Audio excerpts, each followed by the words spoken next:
लहर क्या कभी समुद्र से अलग हो सकती है? कपड़ा क्या अपने धागे से परे हो सकता है? और इंसान क्या अपने ब्रह्म से अलग हो सकता है? संत कबीर का संदेश गहरा है। हम सब उसी मूल से निकले हैं, फिर भी हम बाहर खोजते हैं, यात्राओं में, मंदिरों में, शास्त्रों में, जबकि असली खजाना हमारे भीतर ही छुपा है। जिस तरह लहर आसमान में समुद्र को खोजे तो वह कभी नहीं मिलेगा, लेकिन जैसे ही वह मुड़कर अपनी जड़ में लौटती है तो समझ जाती है, मैं समुद्र ही हूं। जीवन का रहस्य भी यही है, खोज बाहर नहीं, भीतर है। सच्चा सुख, शांति और परमात्मा सब तुम्हारे अपने अंतर में ही बसते हैं। बस जरूरत है नजर बदलने की, दिशा बदलने की और भीतर डूब जाने की। तभी मिलेगा वह आनंद जिसकी तलाश हर आत्मा करती है। ये रहस्यमय विज्ञान संत कबीर ने अपने दोहे में कहा है, लहर ढूंढे समुद्र को, कपड़ा ढूंढे सूत, जीव ढूंढे ब्रह्म को, तीनों ऊत के ऊत। अंग्रेजी भाषा में दोहे की व्याख्या की जा सकती है, the wave is nothing apart from the sea, the cloth is nothing apart from thread. In the same way, human soul is nothing apart from the Brahman, the God, the internal foundation of foundations. तो सरल भाषा में दोहे का मकसद यही है कि लहर तो समुद्र से उठती है और आकाश की तरफ जाती है, पर वो समझती है कि वो आकाश में ही है और अपना स्रोत आकाश में ढूंढने लगती है। इसी तरह जो कपड़ा होता है भिन्न भिन्न रंग का होता है, स्वयं को भिन्न भिन्न दृष्टियों से देखता है, पर ये भूल ही जाता है कि उसका मेन उद्गम क्या है। इसी प्रकार जीव भी ब्रह्म को ढूंढने का प्रयत्न करता है। वो उसे संसार के कार्यों में ढूंढता है, अलग अलग जगह जाके परमात्मा को ढूंढता है, वेद शास्त्रों में ढूंढने का प्रयत्न करता है, पर वो ये भूल ही जाता है कि जिसने आपको पैदा किया है वो ब्रह्म आपके अंदर ही है। तो यहाँ संत कबीर जी ये कहना चाहते हैं कि जीवन में अपनी दृष्टि को बदलो। अगर लहर समुद्र को आकाश में ढूंढेगी तो उसे समुद्र नहीं मिलेगा। अगर लहर 180 डिग्री उल्टी दिशा में आए तो वो वहीं आ जाएगी जहां से प्रारंभ हुई थी। उसको आभास हो जाएगा कि वो समुद्र से ही निकली है, केवल थोड़ा भ्रमण करने के लिए आकाश में गई है। अपनी दृष्टि मात्र बदलने से वो अपने स्रोत में पहुंच जाएगी और समुद्र की गहरी से गहरी अवस्था में आ जाएगी। जैसे ही समुद्र की गहरी अवस्था में आएगी तो उसको आभास हो जाएगा कि वो समुद्र का ही एक रूप है। घर में आने से ही हर व्यक्ति को आनंद मिलता है। लहर भी जब समुद्र में आएगी तो उसको आनंद का आभास होगा। वो जैसे जैसे समुद्र के अंदर जाएगी तो उसको समुद्र की विशालता का आभास होगा। भिन्न भिन्न प्राणियों के संपर्क में आएगी। समुद्र के अंदर ही उसको विभिन्न प्रकार के पौधे मिलेंगे, विभिन्न प्रकार के धातु मिलेंगे। तब उसको आभास होगा कि मैं यहीं से पैदा हुई हूँ और मैं अपने घर आ गई। लेकिन अगर लहर स्वयं को समुद्र से दूरी रखेगी, अपनी दिशा नहीं बदलेगी, तो भ्रमित हो जाएगी, भटकती रहेगी। तो जब तक व्यक्ति स्वयं को स्वयं के अंदर नहीं जाता, अपने आप को नहीं झांकता, अपने आप को नहीं पहचानता, अपने दोष नहीं देखता, बाकी लोगों के दोष ही देखता रहता है, जो उसको विश्व में मिलते हैं, तो वो हमेशा ही कष्ट ही महसूस करता है। जब वो स्वयं के दोष देख लेता है, अपने अंदर जाता है, अपनी दिशा 180 डिग्री बदलता है, तो ही वो सुख और चैन में रह सकता है। इसी तरह कबीर जी ने कपड़े का उदाहरण दिया है। कपड़ा अपने को कितना भी सुंदर समझे, लेकिन जैसे ही कपड़ा ये अनुभव करता है कि मैं तो छोटे-छोटे धागों से बना हूँ, यही मेरी उत्पत्ति है, और तब उसको मालूम पड़ता है जो धागा है वो कपास से बना है, रुई से बना है। और जब वो और गहराई में जाता है, तब उसको आभास होता है ये कपास तो पृथ्वी से निकली है। जब उसको ये अनुभव हो जाता है कि मैं पृथ्वी की उत्पत्ति हूँ, कपड़ा तो मेरा रूप है, कृत्रिम रूप है, मेरी माँ तो पृथ्वी ही है, तभी उसे शांति का अनुभव होता है। जीव भी जब अपने भीतर जाने की कोशिश करता है, तभी उसको ब्रह्म का अनुभव होता है। वो अगर तीर्थ स्थानों पर प्रभु को खोजे, मंदिर मस्जिदों में खोजता रहे, मक्के मदीने में खोजता रहे, तो सब जगह उसको अपने तरह के व्यक्ति ही मिलेंगे।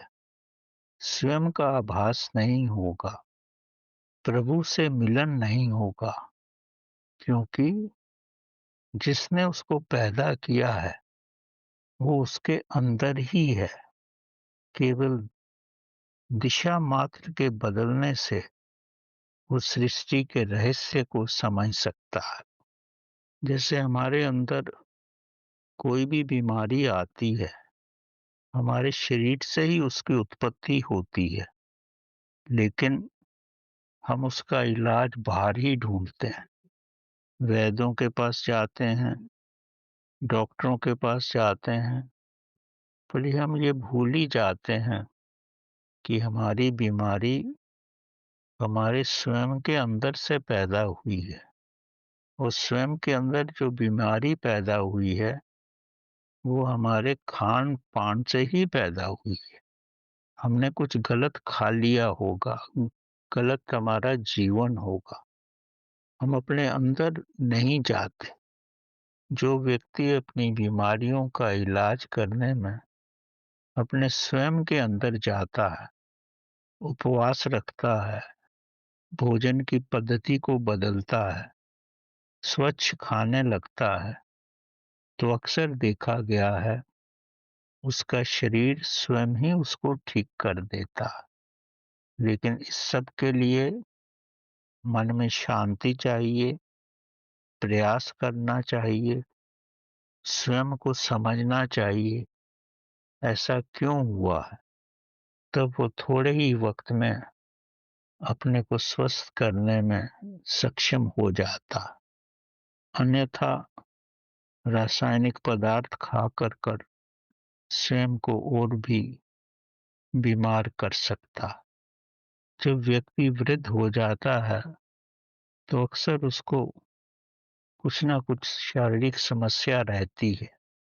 गुरु नानक साहब के पास अगर कोई मरीज आता था, वो कुछ भी शारीरिक समस्या लेकर आए, मानसिक समस्या लेके आए, शरीर की कोई समस्या लेके आए, तो एक ही इलाज बोलते थे, कि तू प्रभु के नाम में डूब जा। प्रभु के नाम में इतनी शक्ति है, तेरे अंदर चेतना का इतना विकास हो जाएगा, तेरा शरीर तेरी अवस्था के अनुसार ठीक हो जाएगा। अन्यथा इस कमजोर शरीर को रासायनिक दवाइयां खिला करके तू इसको और भी अस्वस्थ कर देगा। किसी भी अवस्था में परमात्मा के साथ रहने पर, अपनी चेतना के साथ रहने पर, चेतना ही महाशक्ति है। अपना जीवन सुधारने पर, अपना खान पान सुधारने पर और परमात्मा के साथ एक होने पर व्यक्ति धीरे धीरे स्वस्थ होने लगता है। और इस सब के लिए पेशेंस चाहिए, इंतजार होना चाहिए और प्रभु के साथ एक होने का सामर्थ्य होना चाहिए। अगर ये नहीं होगा तो स्वस्थ होना कठिन हो जाता है। मुझे एक छोटी सी कथा याद आ रही है। एक बड़ी भक्तिन महिला थी जिसका नाम हसन था। समाज में हर व्यक्ति उसको बड़ी आदर से देखता था। बड़ी सुशील औरत थी। अपना समय प्रभु के नाम सिमरन में ही लगाती थी। वृद्ध हो गई थी। एक बार संध्या के समय वो अपने घर के बाहर गली में कुछ ढूंढ रही थी। चूंकि सभी उसको जानते थे, व्यक्ति उसके पास आए, उससे पूछा, अम्मा आप क्या ढूंढ रहे हो? हसन बोली, मेरी एक सुई खो गई है, उसको मैं ढूंढ रही। चूंकि उसके शुभ चिंतक बहुत थे, तो वो लोग भी उसके साथ सुई ढूंढने में लग गए।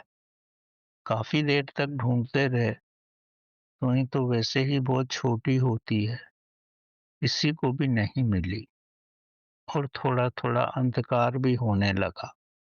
तभी एक बुजुर्ग व्यक्ति ने अम्मा से पूछा, अम्मा आपकी सुई कहाँ गिरी है? अम्मा तो बड़ी सीधी सादी पवित्र औरत थी। बोली, बेटा मेरी सुई तो मेरे झोपड़े के अंदर गिरी थी। तो सब हंसने लगे कि सुई तो झोपड़े के अंदर गिरी थी और ये महिला सुई झोपड़े के बाहर गली में ढूंढ रही है। सब खिलखिला के हंसे। अम्मा सुई अंदर गिरी है और तू बाहर ढूंढ रही है। वे शांत खड़ी रही। सबने जो बोलना था, जो व्यंग कसना था, वो कस लिया। जब सब शांत हो गए, तब हसन बोली कि आप सब मेरे पे हंस रहे हो, आप स्वयं पे हंसो। आपकी दशा तो मेरे से भी खराब है। आप दिन भर भटकते रहते हो, कभी मंदिर में, कभी मस्जिद में, कभी तीर्थ स्थानों में इधर उधर जाते, लेकिन आप स्वयं के अंदर नहीं जाते, जहां परमात्मा का निवास है उसको आप बाहर ढूंढते हो। मैं तो केवल सुई ही बाहर ढूंढ रही हूँ, परमात्मा को तो मैं अपने अंदर से जानती हूँ। ये तो केवल आपको दिखाने के लिए कर रही हूं मैं। आप स्वयं पे हंसो, स्वयं पे व्यंग करो। परमात्मा ब्रह्मा तो आपके अंदर है, वो हर जीव के अंदर है, हर प्राणी के अंदर है। पर हर प्राणी उसको स्वयं के बाहर ही ढूंढता रहता है। जब उसे स्वयं से बाहर ढूंढता है तो जीवन में कभी भी प्रभु को नहीं पा सकता, कभी भी उसको प्रभु का साक्षात्कार नहीं होता। वो सारा जीवन भटकन में ही गुजर जाता है। आप स्वयं के अंदर परमात्मा को ढूंढो। माता के गर्भ में आप चेतना के के अराउंड ही पैदा हुए हो, बड़े हुए हो। चेतना आपके अंदर है, परमात्मा आपके अंदर है। अगर उसको वहाँ ढूँढ लोगे, आपको चेतना का आभास हो जाएगा, चेतना का विकास हो जाएगा, आपके अंदर शांति आ जाएगी, आपको ब्रह्म का से परिचय हो जाएगा और आप समाधि की अवस्था में चले जाओगे। तो हसन ने ये कहा कि अगर स्वयं के अंदर जाओगे, अपनी दिशा 180 डिग्री बदलोगे, बाहर ढूंढने के बजाय अंदर ढूंढोगे, तो वहाँ आपको हीरे मोती सोना चांदी सब कुछ मिल जाएगा और इतना आनंद मिलेगा कि आप उसके बारे में विचार भी नहीं कर सकते। आपका धन भी बचेगा, आपको परिश्रम भी नहीं करना पड़ेगा, केवल शांति के साथ बैठना ही है और जिसने आपको पैदा किया है वो आपके अंदर ही है। उसका नाम लो, उसके साथ बैठो, उस समय आने पर वो पूर्ण रूप से प्रकट हो जाएगा। तब लोगों की समझ में आया कि औरत बुजुर्ग तो हो गई है, पर उसकी बुद्धि विकास का कोई अंत नहीं है। उसने हम सबको पूर्ण दिशा दिखा दी कि हमें क्या करना चाहिए। बहुत पुरातन काल की घटना है, जब प्रभु ने मनुष्य को पैदा ही किया था, तब प्रभु सबके साथ ही रहता था। जैसे हम लोग एक दूसरे के साथ रहते हैं, प्रभु भी ऐसे ही रहता था। तब हर व्यक्ति प्रभु के पास जाता था, उससे सहायता लेता था, पर उस पे चलने की कोशिश नहीं करता था। प्रभु बड़ा परेशान हो गया इस तरह रह करके। तब प्रभु पहाड़ों पे चल के रहने लगा, तो व्यक्ति पहाड़ों पर भी पहुंच गए। वहां पर भी प्रभु को शांति से नहीं रहने दिए। प्रभु गुफाओं में रहने लगा, वहां पर भी प्रभु को शांत में नहीं रहने दिए। अंत में प्रभु बड़ा परेशान हो गया। तो कथा कहती है कि देवताओं ने प्रभु को बोला कि मनुष्य को आपने मन दिया है, बुद्धि दी है, आप जहां भी रहोगे वो आपको ढूंढ लेंगे। आप एक ही कार्य करो, अगर आप शांति में रहना चाहते हो तो जिस जीव को भी आपने इस संसार में पैदा किया है, उसके अंदर जाके अपना निवास कर लो। तो प्रभु को ये बात बहुत अच्छी लगी। तब से लाखों साल से प्रभु हर जीव के अंदर ही रहता है। जिस जीव को भी उसने पैदा किया है, उस जीव के अंदर ही है। लेकिन व्यक्ति तो बाहर ही ढूंढता रहता है। इसलिए प्रभु बड़े शांत मन से उसकी हर कोशिका में रहता है और आनंद में रहता है। प्रभु बड़ी शांति महसूस करता है, अद्वैत में रहता है। तो लाखों वर्षों के बाद संत महात्माओं की समझ में आया कि हम जहाँ प्रभु को ढूंढते हैं, वहाँ तो वो है ही नहीं। जब उनको अंतर्दृष्टि हुई तो उन्होंने महसूस किया कि प्रभु तो हमारे अंदर ही है, वहीं छुपा हुआ है। हम उसको बाहर ढूंढते हैं, जैसे समुंदर की लहरें समुंदर को अपने से बाहर ढूंढती हैं, इसी तरह हम भी प्रभु को बाहर ढूंढते हैं। तो धीरे धीरे जब बुद्धि का विकास हुआ, चेतना का विकास हुआ, तब मानव ने समझा कि प्रभु तो हमारे भीतर है।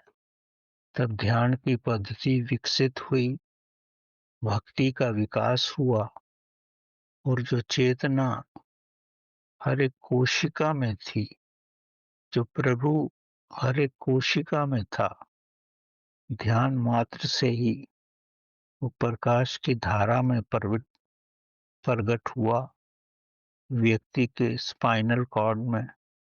तब धीरे-धीरे साधना की पद्धति में आकर के मानव ने प्रभु मिलन में सफलता प्राप्त की। हर ज्ञान, हर विज्ञान प्रभु ने हमारे अंदर ही दिया है। जहाँ से हमारी उत्पत्ति हुई है, उसी में ब्रह्म ज्ञान है। जब तक हम उसको नहीं खोजेंगे, तब तक हम लहरों की तरह भटकते ही रहेंगे और ऐसे ही भटकेंगे जैसे कपड़ा सूत को खोजने के लिए भटकता रहता। एक बड़ी प्रसिद्ध गाथा है। एक सेठ के पास बड़ा कीमती हीरा था, बड़ा महंगा हीरा था। तो एक चोर को पता लग गया कि सेठ के पास बड़ा कीमती हीरा है, पर उसको ये नहीं मालूम था कि सेठ ने वो हीरा कहाँ छुपाया हुआ है। सेठ यात्रा पे निकला। चोर को पूरा आभास था कि हीरा सेठ के पास ही है। जब दोनों सेठ और चोर एक शहर में पहुंचे, तो उनको एक धर्मशाला में रहने को मिला। तो धर्मशाला के मालिक ने कहा कि मेरे पास एक ही कमरा है, आप दोनों एक ही कमरे में रह सकते हो, मैं अलग अलग कमरे में नहीं रख सकता। अब सेठ के पास भी कोई चारा नहीं था और चोर के पास भी कोई चारा नहीं था, तो दोनों एक ही कमरे में रहने लगे। अब सेठ तो मारवाड़ी बड़ा सियाना था, उसका बुद्धि विकास बहुत था। उसने सोचा मैं अगर सो गया तो चोर तो मेरा हीरा कहीं ना कहीं से निकाल ही लेगा। तब उसको एक चाल सूझी। सेठ की पगड़ी लाल थी, जो चोर था उसकी पगड़ी काली थी। जब चोर इधर उधर हुआ कमरे में, तो सेठ ने अपना हीरा जो उसने अपनी पगड़ी में छुपा रखा था, वो चोर की काली पगड़ी में रख दिया और शांति से सो गया। अब चोर तो चोरी करने आया था, उसको तो हीरा कैसे भी चुराना ही था। वो तो नींद का बहाना करके लेट गया। जब देखा कि सेठ तो बड़ी गहरी नींद में है, तो सेठ को बेहोश करके उसने सेठ की हर चीज को देख डाला। पगड़ी भी देखी, वस्त्र भी देखे, उसका सूटकेस भी देखा, जूते भी देखे, पर उसको हीरा नहीं मिला। पर उसको पूरा भरोसा था, हीरा तो सेठ के पास ही है। जब कई घंटे देखने के बाद नहीं मिला हीरा, तो ये भी बेचैन हो गया। सेठ सुबह उठा, तैयार हुआ और उसकी काली पगड़ी से हीरा निकाला और अपने पास रख लिया और चल दिया। चोर भी उसके पीछे पीछे। तो एक कोने पे जाकर के चोर सेठ के पैर पड़ गया कि मालिक, ऐसी कौन सी जगह है जो आप खजाना वहां छुपा लेते हो? मैं तो सारी रात पर जागता ही रहा आपका खजाना ढूंढने में। तब सेठ अपनी मंजिल के पास पहुंचने ही वाला था, तो उसने चोर को बताया, जहां तूने नहीं ढूंढा वहीं मैंने रखा हुआ था। चोर बोला, मैंने तो सब देख ही लिया था। पर सेठ बोले, वो अपने वस्त्र नहीं देखा था, मेरे ही वस्त्र देखा था, मैं तेरे वस्त्रों में छुपा दिया था। तब उसकी समझ में आया कि खजाना जो होता है वो बाहर ढूंढने से नहीं मिलता, स्वयं के अंदर ढूंढोगे तो ही मिलेगा।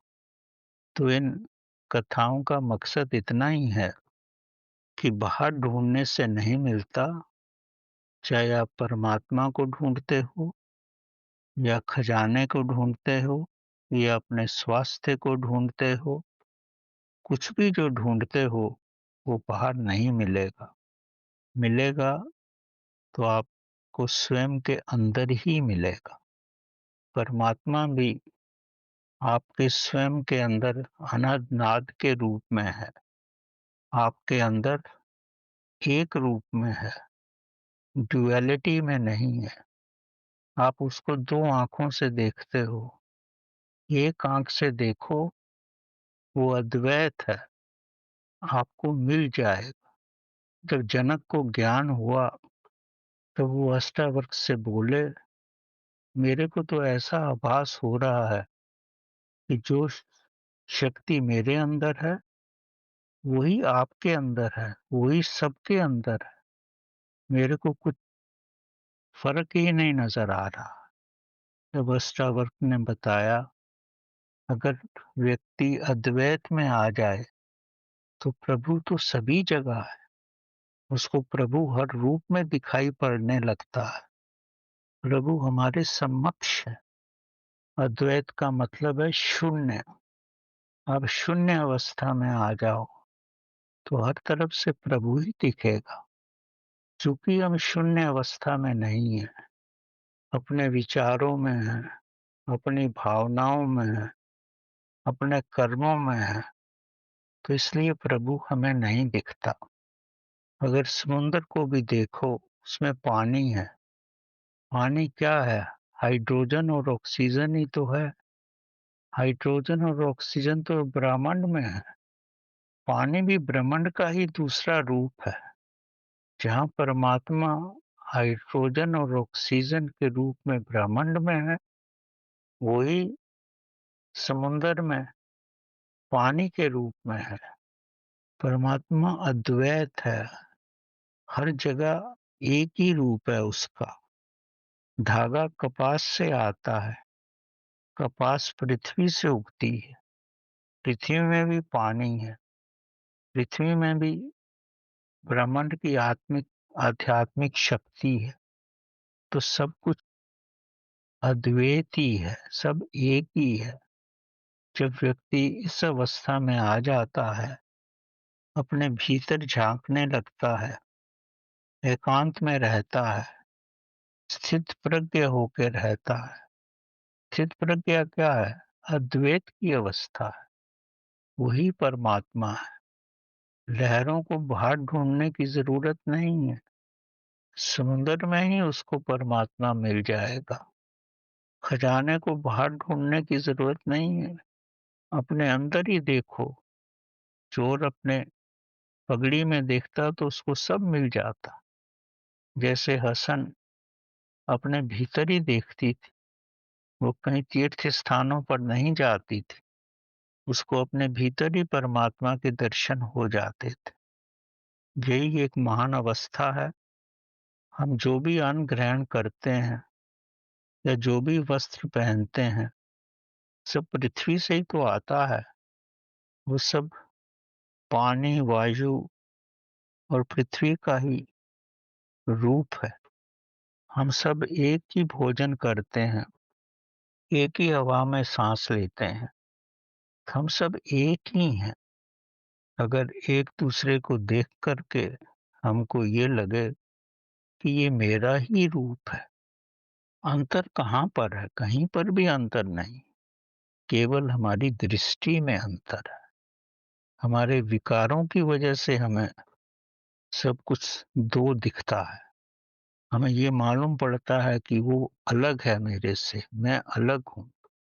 अगर विकार खत्म हो जाएँ, तो आपको ये आभास हो जाएगा पूर्ण रूप से कि सबकी भीतरी अवस्था एक ही है। भीतर से हम केवल परमात्मा के रूप हैं। जो हमारी विस्तृत अवस्था में ऐसा लगता है कि हम अलग-अलग हैं।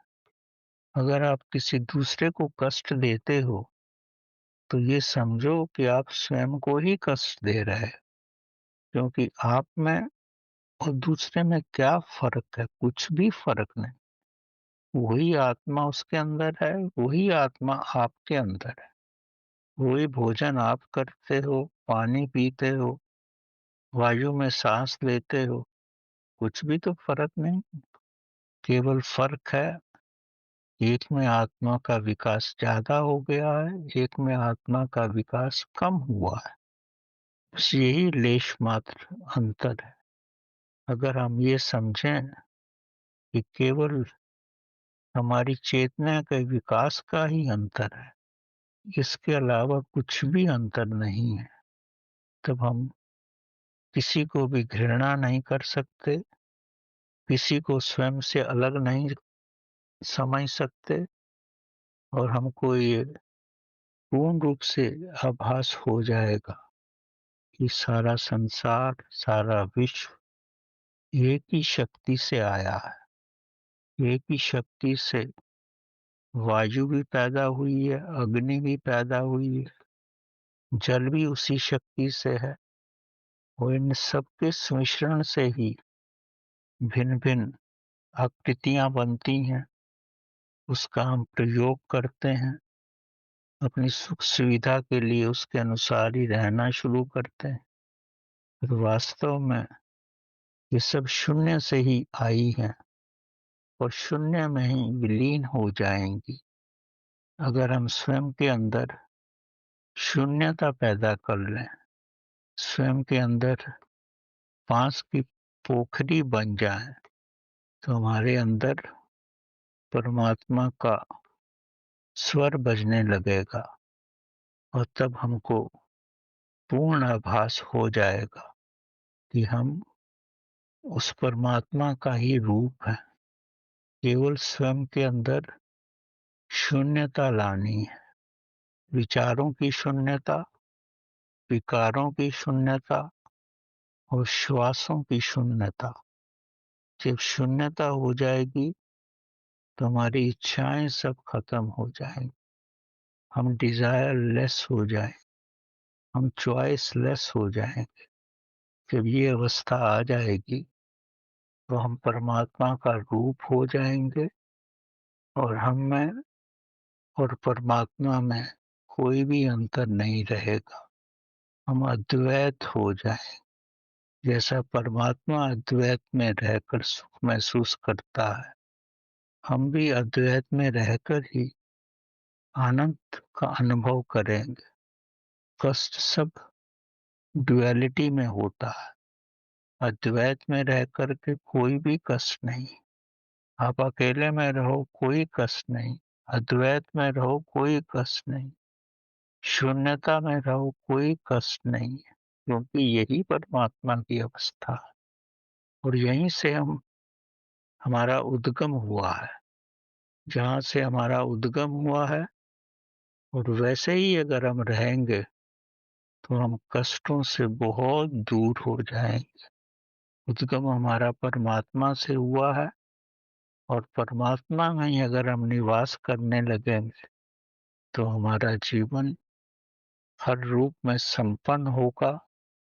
हम पूर्णता में आ जाएंगे और परमात्मा के साथ एक हो जाएंगे। परमात्मा हम सबको यही अवस्था दे, और इसी में हमारे जीवन का कल्याण है। धन्यवाद।